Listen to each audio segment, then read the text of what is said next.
Bueno, estoy en presencia de quien fuera candidato a presidente en 2019, Juan José Gómez Centurión.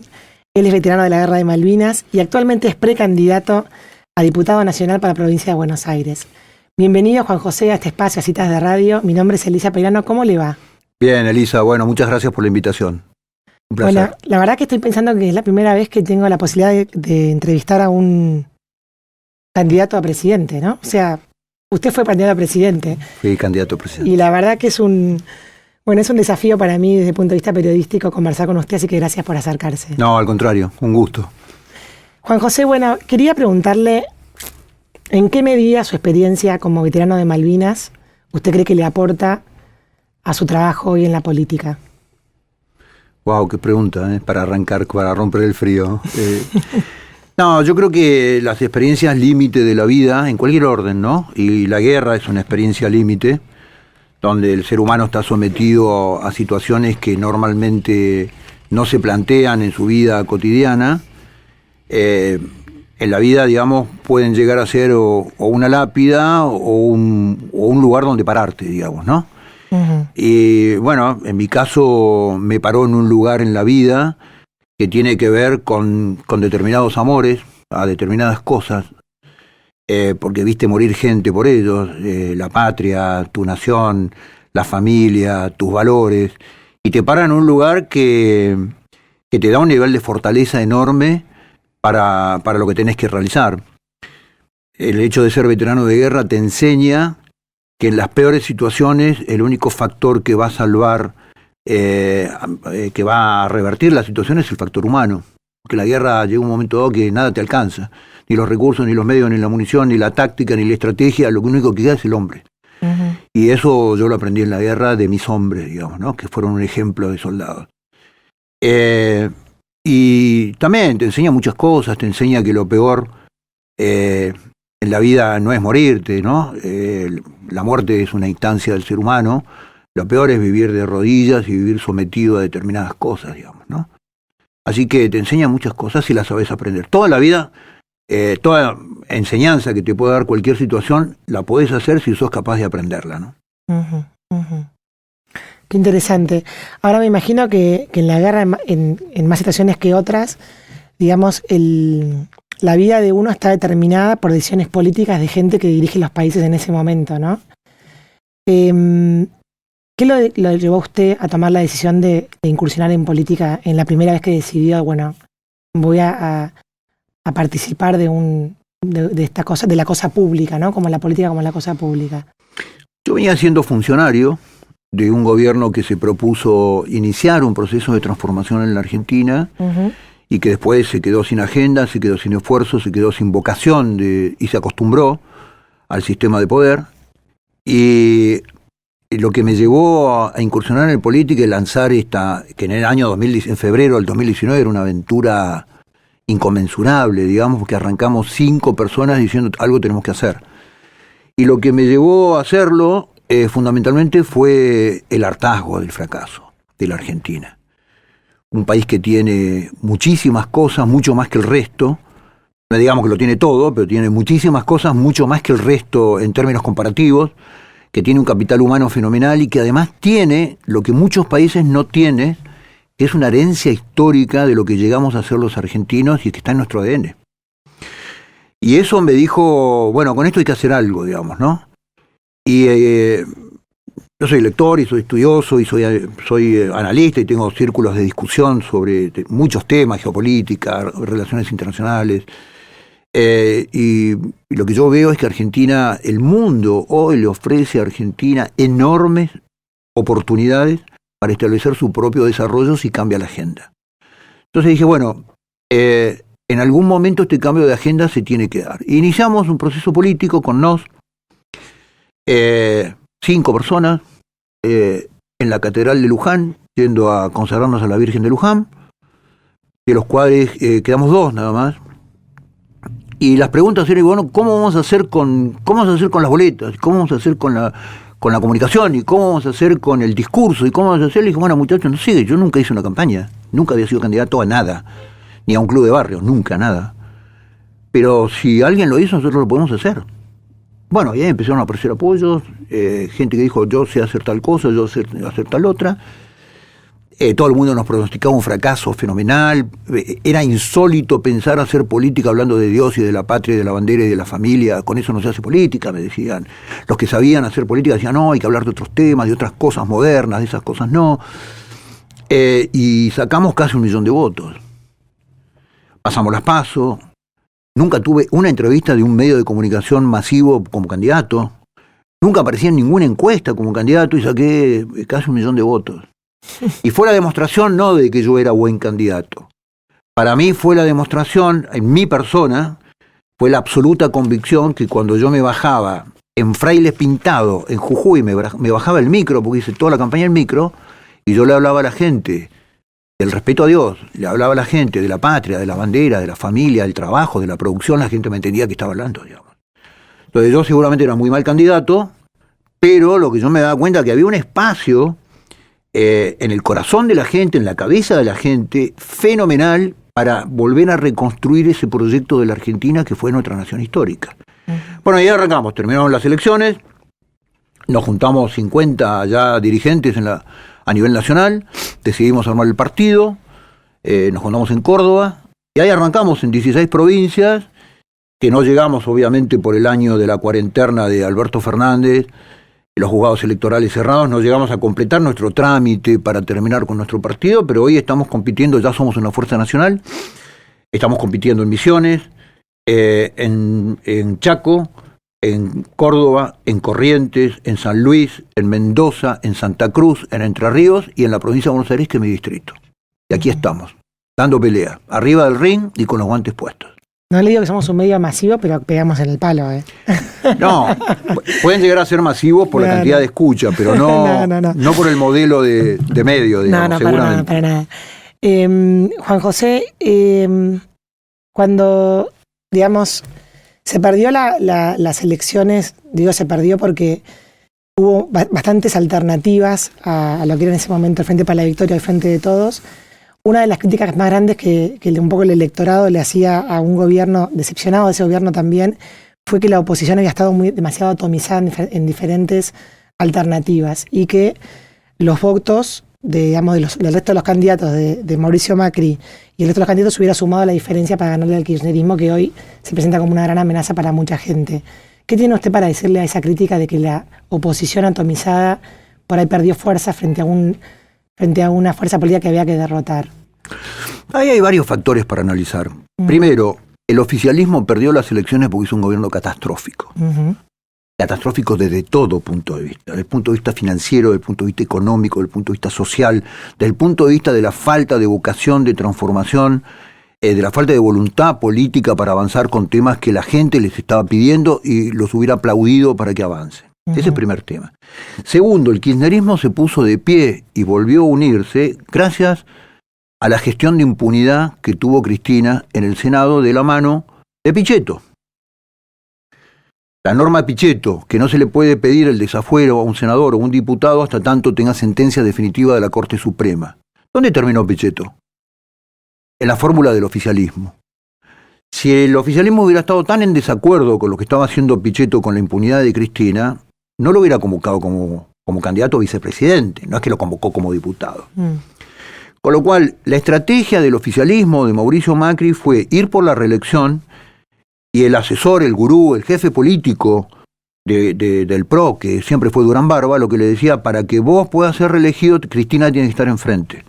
Y se le gestionó todo el modelo de impunidad a Cristina para que Cristina estuviera enfrente. Y estuvo enfrente, como vicepresidente, pero estuvo enfrente. Entonces, ese modelo de concebir la política que yo existo solamente si existe el kirchnerismo, que es el gran problema que tiene Cambiemos, porque la Argentina tiene un enorme problema, que es Cristina Kirchner. ¿Por qué es un problema Cristina Kirchner, que tendría que ser una mujer procesada cumpliendo sentenciada cumpliendo su sentencia? El problema es que a Cristina la necesita el kirchnerismo por sus votos y la necesita Cambiemos para poder existir. Si no existiese Cristina, Cambiemos no tendría ningún sentido. Con lo cual, esto fue lo que generó el triunfo del kirchnerismo. Pero además de eso hay una razón de naturaleza matemática. Cuando vos hacés las cuentas entre lo que sacó el gobierno en las generales y mis votos, Lo único que hubiera hecho hubiera disminuido la diferencia, pero ni con los votos de la calle en Uruguay llegaba a ganarle. Entonces, el argumento de decir, yo perdí porque el otro tiene la culpa, es un argumento políticamente, yo diría que muy infantil. Nunca pudieron decir desde Cambiemos que nosotros cometimos tales errores, digamos, ¿no? Y por eso perdimos. Sí, sí. Y mientras no pase eso, lo que nos damos cuenta es que estamos hoy en manos de una posición infantil. Que en el Congreso lo que está haciendo es votarle todas las leyes al oficialismo. Si te interesa, las repasamos un poquito. No, si quiere lo llevo para otro lado de la conversación. Usted, bueno, quería hacer, si me quiere contestar sucintamente, digamos, ¿cuál vendría a ser como la fortaleza de su propuesta y la propuesta de este Partido NOS? Usted va con el Partido NOS por el Frente Unión por el Futuro, como para contarle a la gente que va a hacer la boleta que se va a encontrar en el cuarto oscuro, ¿no?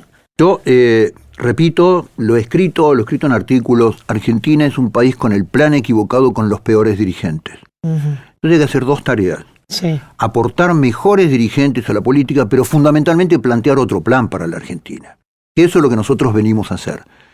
Un plan estratégico para la Argentina que la inserte a Argentina en un mundo cargado de oportunidades de otra forma en términos de relaciones exteriores, que haga que Argentina en un corto plazo, en el más corto plazo posible, triplique sus exportaciones, vuelva a generar un modelo productivo completo para la Argentina y genere empleo.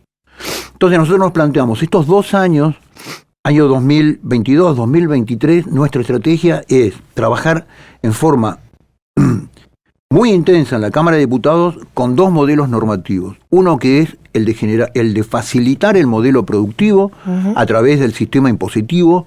Argentina ya colecciona 170 impuestos. Cuando yo era candidato a presidente tenía 168, ya tiene 170 impuestos, votados por la oposición, estos 2 últimos nuevos.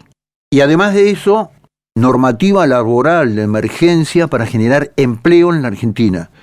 Hay que pasar los planes sociales, que son una perversión del modelo, es la terapia intensiva del modelo. Hay que pasar los empleos genuinos. El empleo genuino genera salario, el salario genera consumo, el consumo lo que genera es un circuito positivo del fenómeno económico, valoriza la moneda y da un ciclo virtuoso de la economía. Y esto es lo más urgente que necesita Argentina. Después de eso viene una cantidad de cosas de naturaleza estratégica. Pero eso va a ser nuestro foco. Me parece importante recalcar, Juan José, que este trabajo que usted habla en diputados es muy importante, la elección legislativa que se presenta justamente por eso, ¿no? Para armar bloques que estén a favor de esto que usted acaba de describir. Ahora, escuchando su propuesta, no me parece que esté tan lejos de alguna de las propuestas más liberales que se escuchan también en otros candidatos. ¿Usted cree que en ese trabajo legislativo se podría acordar junto con otros partidos para empujar a la Argentina hacia el mismo lugar? Sí, claro. Yo tengo un apoyo muy fuerte a Javier Milei en Cava y Javier tiene un apoyo muy fuerte en Provincia de Buenos Aires porque tenemos los dos la misma agenda. Primero, no negociamos con ninguna de las 2 maquinarias ni con ninguna de las 2 billeteras. Ese es el valor fundamental que tiene Javier en la ciudad de Buenos Aires. Cuando digo Javier Milei, obviamente. Además de eso, es un hombre que tiene un sistema de valores donde la vida él la valora en términos primarios, que es un patriota, entiende el fenómeno. Después tenemos divergencias en cómo, digamos, ¿no? Pero entiende claramente que tenemos que armar un bloque, primero, que no vote más impuestos. Lo menos que tenemos que hacer los diputados es no votar más impuestos. Totalmente. La gente no entiende a veces cuando escucha hablar a los políticos, cuando hablamos de este tema. El mecanismo de la Cámara de Diputados es que el miércoles que viene se vota por el Día Nacional del Salame Quintero y se vota. Pero el último capítulo del proyecto tiene un artículo que grava la tripa gruesa en un 2% para poder sostener el Día del Salame Quintero. Este es el mecanismo. Claro. Entonces, lo primero que tenemos que hacer los periodistas es no votar más impuestos. No tiene que haber un impuesto más en la Argentina. Y a partir de eso, empezar a generar normativa de emergencia para que al sector productivo se lo libere por un plazo de tiempo de determinados impuestos. Buenísimo. Juan José, bueno, en realidad ya me respondió lo del foco ese y su trabajo, digamos, ¿cómo ve usted la salud ciudadana de nuestro país? O sea, cuando me refiero a salud ciudadana me refiero a la parte cívica de la gente que se da cuenta que tiene una responsabilidad en el voto, que se da cuenta que tienen una participación ciudadana para estar, por ejemplo, fiscalizando las mesas de elecciones, por ejemplo, manifestándose en contra cuando algo le parece mal pacíficamente en las calles. ¿Cómo analiza usted nuestra salud social ciudadana, digamos? Yo la veo mal. la veo atravesada por un ciclo de enojo. ¿Por qué? Porque la frustración genera enojo. La consecuencia natural de la frustración es enojo. Entonces, yo estoy trabajando mucho en eso, en decirle a la gente que vuelque su enojo en participación.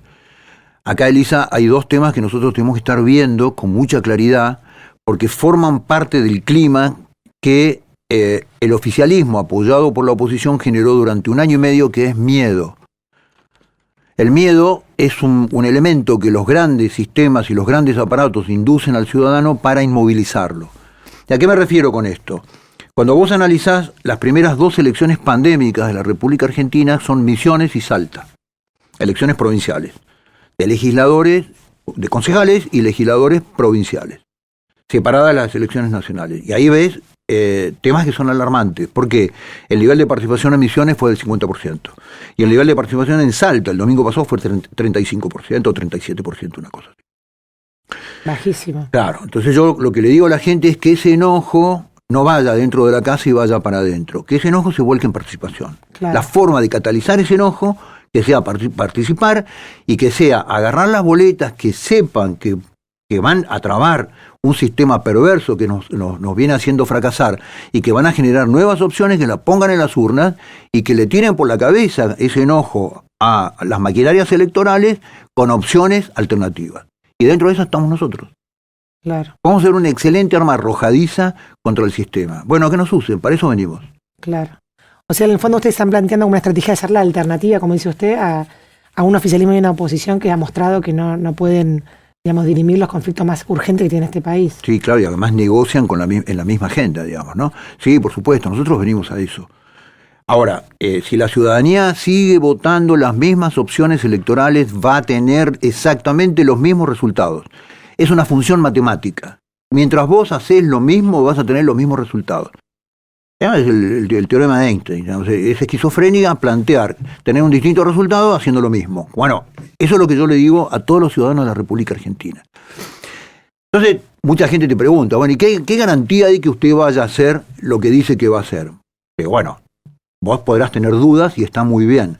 Ahora, con los que ahora se proponen que son de las mismas fuerzas electorales, no es que tenga duda, tiene la garantía que van a hacer lo mismo. Con lo cual, bienvenida a la duda, digamos, ¿no? Dude conmigo y no vote por una cosa que va a garantizarle que va a hacer exactamente lo mismo que esto. Juan José, cuando asumió, bueno, cada vez que asume una persona nueva en una función política electoral tiene una curva de aprendizaje, ¿no? Y un costo de aprendizaje y de digamos, de aprender justamente a manejarse con la regla de la política en ese lugar. ¿Cómo piensa usted de ser elegido, morigerar ese costo de aprendizaje o digamos, qué cosa tiene pensado hacer para que no le lleve tanto el aprendizaje puntual si es que llega a lograr esta candidatura? Sí, está muy buena la pregunta, Elisa. La curva de aprendizaje tiene que ver con tus aprendizajes anteriores. Entonces, sí, cuando vos mirás las listas de los candidatos de las grandes maquinarias, digo que nunca pasaron por la puerta de ningún organismo, ni de ningún instituto de estudio, digamos, ¿no? Pero bueno, yo fui 3 años funcionario del gobierno nacional y fui 3 años funcionario del gobierno de la Ciudad de Buenos Aires y tuve una curva de aprendizaje que lo hice a costa de mi propio cuerpo, de mi propia persona y de mi propia cara. Y creo que conozco muy bien el Estado Nacional, creo que conozco los vericuetos de los expedientes, creo que conozco la maña de los funcionarios como para tener una curva de aprendizaje muy corta como diputado nacional. Buenísimo, va a poner eso en juego. Sí, ¿no? Claro. Y la última, Juan José, ¿cuál es la verdadera importancia hasta las elecciones legislativas que se presentan en este año? Yo creo que la importancia de estas tampoco es lo que el dramatismo de las dos grandes maquinarias que parece que te plantearan un match de box que es Titanes en el ring, porque están todas las tomas acordadas, no hay una sola gota de sangre, no sabés quién está detrás de la máscara, digamos, cruzan de un lado para el otro en las listas, en forma impune. Pero digo, sin dramatismo, yo creo que en estas elecciones la gente puede empezar a presentar en la política opciones que en el 2023 puedan ser las opciones de un país con distinta agenda, digamos, ¿no? Y eso es una responsabilidad del ciudadano. Nosotros, los que estamos haciendo política, nos ponemos a disposición en un trabajo muy arduo, porque hacer política sin recursos, sin financiamiento, sin amigos narcotraficantes, sin ñoquis, sin contratos del Estado, sin billeteras fiscales, es sumamente arduo. Sumamente arduo. Es agarrar un auto y empezar a caminar y caminar y caminar y caminar. Pero nos ponemos a disposición de la gente para que la gente entienda y nos use como una propuesta nueva y entienda que tiene que haber voces distintas del Congreso. Las dos grandes maquinarias electorales lo que nos dicen es, en el Congreso tiene que haber dos voces. Si esas dos voces están de acuerdo, no hay árbitro. Entonces, la importancia del Congreso es la diversificación del discurso, de las ideas, de la propuesta. Y si no hay diversidad de pensamiento en el Congreso, lo que tenemos es pensamiento único. Uh-huh. La Argentina está consustanciada del modelo de pensamiento único. Por eso es que yo no aparezco en ningún lado, porque pienso distinto. Y me prohíben decirlo. Porque además cada vez que en este modelo de discurso único, si vos estás en contra del aborto, estás en contra de la ideología de género, estás a favor de la patria, estás a favor de los valores, cuando rompes ese modelo de pensamiento único, no es que sos un adversario político, sos un enemigo del sistema político, digamos. Y lo vas a ver que no me vas a aparecer. En campaña yo no aparezco nunca en los medios, no aparezco en las encuestas. Y es una excelente señal para nosotros, te advierto, ¿no? Bueno, muchísimas gracias, Juan José Gómez Centurión, por estos minutos conversando en Citas de Radio. No, un placer, Elisa. Muchísimas gracias por la invitación. Muy amable. Bueno, y así pasa por nuestro micrófono Juan José Gómez Centurión, precandidato a diputado nacional por la provincia de Buenos Aires.